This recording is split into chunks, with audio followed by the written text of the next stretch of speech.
এবং কলেজে মেয়ে শিক্ষার্থীর সংখ্যা হচ্ছে 65%, 65%। তাহলে 35% ছেলে। তার সবার মতো বলতে আমারও জিজ্ঞেস করতে ইচ্ছে করছে যে আরো যে 35% ছাত্র, এখানে তো মনে হয় 5% হবে কিনা সন্দেহ। দেখ, আমি নিশ্চিন্তপুর এই অনুষ্ঠানে এসে এই পর্যন্ত আমার পূর্ববর্তী বক্তারা যা বলে গেছেন সেখান থেকে আমি যেটা বুঝলাম যে এটা একটা অত্যন্ত ঐতিহ্যবাহী একটা স্কুল এবং কলেজ। 1995 সালে এটা প্রতিষ্ঠিত হয়েছে কলেজ, এবং স্কুল সম্ভবত 1968 সালে, মানে স্বাধীনতার আগে। অনেক পুরনো, অনেক পুরনো। তো সেই হিসেবে তোমরা স্কুলে যারা শিক্ষার্থী কলেজের আছো অবশ্যই তোমার ভাগ্যবান। এবং এখানে যে কয়েকটা দাবি উপস্থাপন করা হলো, এবং জাতীয়করণ, একটা হোস্টেল এবং আইসিটি ল্যাবের সংস্কার সহ অন্যান্য যে দাবি দেওয়া, তো আমার বলার আগেই সবাই মানে পূর্ববর্তী বক্তারা বললেন যে জাতীয়করণের কিছু শর্ত থাকে। এটা তোমরা শিক্ষার্থী হিসেবে নিশ্চয় বোঝো, এবং আমার পূর্ববর্তী বক্তা শামীম ভাই সহ সভাপতি উনি আর বলে যাবেন যে কিছু শর্ত পূরণ করতে হয়। সেই হিসেবে শিক্ষার্থীর একটা নির্দিষ্ট সংখ্যা থাকে, এবং রেজাল্ট যেটা পরীক্ষার যে মানে শতকরা যে রেজাল্ট যেটা সেটার একটা ভালো একটা পার্সেন্টেজ লাগে। এবং আমি একটু আগে শুনছিলাম সভাপতি সাহেবের যে বক্তব্য যে 315 জন সম্ভবত ভর্তি হয়েছিল ডিগ্রি কলেজে, সেখানে 195 জন শুধু ফর্ম ফিল আপ করেছে। তো বাকিরা কেন করবো না সেটা নিয়ে আমি জানি গভর্নর বডি কাজ করছেন, এবং তোমরা অত্যন্ত সৌভাগ্যজনক স্কুল এবং কলেজের তোমাদের যে সভাপতি ওনারা এই স্কুলের প্রাক্তন শিক্ষার্থী। একজন হচ্ছে ডক্টর শামীম আহমেদ, বাংলাদেশ মেডিকেল বিশ্ববিদ্যালয়ের ডিন, এবং আরেকজন হচ্ছে কর্নেল অবসরপ্রাপ্ত মতিউর রহমান। এখন তোমরা দেখো যে ওনারা যখন এই স্কুলের শিক্ষার্থী ছিলেন তখন তো ওনারা নিজেকে বললেন যে শুধু একটা টিনের ঘর ছিল, তখন কিন্তু এত এত অবকাঠামো ছিল না। তো সেই অবস্থায় যদি ওনারা আজকে এই অবস্থা আসতে পারেন, তাহলে তোমরা এখন বর্তমানে যেটুকু সুযোগ সুবিধা আছে তাতে তো তোমাদের আরো বেশি ভালো করার কথা, তাই না? ডক্টর শামীম আহমেদের কথাই ধরো, উনি ঢাকা মেডিকেল থেকে উনি পাশ করেছেন। ঢাকা মেডিকেলটা কি?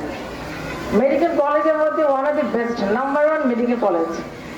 সেখানে চান্স পাওয়া তো মানে আমি তো মনে করি অনেক অনেক কঠিন একটা কাজ। সেই যুগে উনি এখান থেকে পড়াশোনা করে উনি নিজের অধ্যবসায় উনি ঢাকা মেডিকেলের থেকে উনি মেডিকেল পাস করেছেন। এবং আমাদের যে সভাপতি আছেন কর্নেল মতিউর রহমান, উনিও সেনাবাহিনীর সদস্য, যদিও উনি লেড বাই সিভিলিয়ান, তারপরেও তো উনি একটা বিশেষ জায়গা আছেন। তো আশা করি যে তোমরাও ওনাদের মডেল হিসেবে দেখবে। তোমাদের সামনে তো মডেল আছে। এই স্কুল থেকে পড়াশোনা করে তো জীবনে সমাজের এই পর্যায়ে যাওয়া যায় নাকি? যাওয়া যায় তো।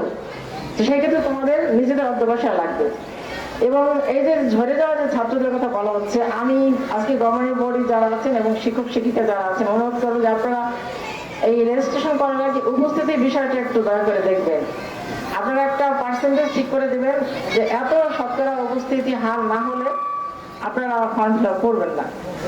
এটা একটু কড়াকড়ি করলে আমি আশা করি যে যারা অভিভাবক আছেন এবং যারা শিক্ষার্থী আছেন তারা ওই একটা সচেতন হবে। এবং এই যে শিক্ষার হার বাড়ানোর ক্ষেত্রে শিক্ষক শিক্ষিকা অভিভাবক এবং ছাত্রছাত্রী সবার এটা একটা টিম ওয়ার্ক, সবার একসাথে এই ক্ষেত্রে কাজ করতে হবে। তো আমি আজকে যে দাবি দেওয়াটা শুনলাম, এবং আজকে যে ভ্যালিডেক্টরি স্পিচে যে বিদায় ভাষণে যে বললো যে ছেলেটা এবং মেয়েটা, এবং ছেলেটার কথা শুনতে আমি খুব ইমপ্রেসড যে এই একটা নিশ্চিন্তপুর একটা এখান থেকে পাশ করে তার যে ইংলিশ প্রনাউন্সিয়েশন, তার যে ভাষাগত দক্ষতা, এটা অবশ্যই অ্যাপ্রিসিয়েট করার কথা। এবং অবশ্যই এটা স্কুলের শিক্ষকদের অবদান। এবং যে মেয়েটার কথা বললো, আমি কথার ধরন থেকে বুঝলাম যে অবশ্যই স্কুলের শিক্ষার মান অনেক ভালো, এবং তোমরা যদি নিজেদের চেষ্টা আরেকটু এগিয়ে যাও তাহলে অবশ্যই তোমরা আরো অনেক ভালো করবে। এবং আজকে যে দাবি দেওয়া জাতীয়করণের কথা বলা হলো, একটা হোস্টেলের কথা বলা হলো, এবং যে আইসিটি ল্যাবের কথা বলা হলো, এটা অবশ্যই আমি মাননীয় যে সংসদ সদস্য ওনার কাছে পৌঁছাবো। আশা করি উনি এটা নিয়ে উনি কাজ করবেন, এবং আমি আশা করি যে পরবর্তীতে উনি যে কোনো অনুষ্ঠানে এখানে উনি আসবেন। তো আজকে যারা পরীক্ষার্থী শিক্ষার্থী তাদের সবার জন্য দোয়া রইল। আশা করি তোমাদের এটা জীবনের একটা মোস্ট ইম্পর্টেন্ট টার্নিং পয়েন্ট। এটা তোমাদের এরপরে তোমরা বৃহত্তর শিক্ষাক্ষেত্রে যাবে, কেউ ডাক্তার হবে, কেউ ইঞ্জিনিয়ার হবে। তোমরা স্বপ্ন দেখবে, যে বইতে পড়বো, কেউ আমরা মেডিকেলে পড়বো। স্বপ্ন দেখতে তো দোষ নাই, তোমরা আকাশ ছোঁয়া স্বপ্ন দেখবে, অন্তত ছাদ পর্যন্ত তো পৌঁছতে পারবে।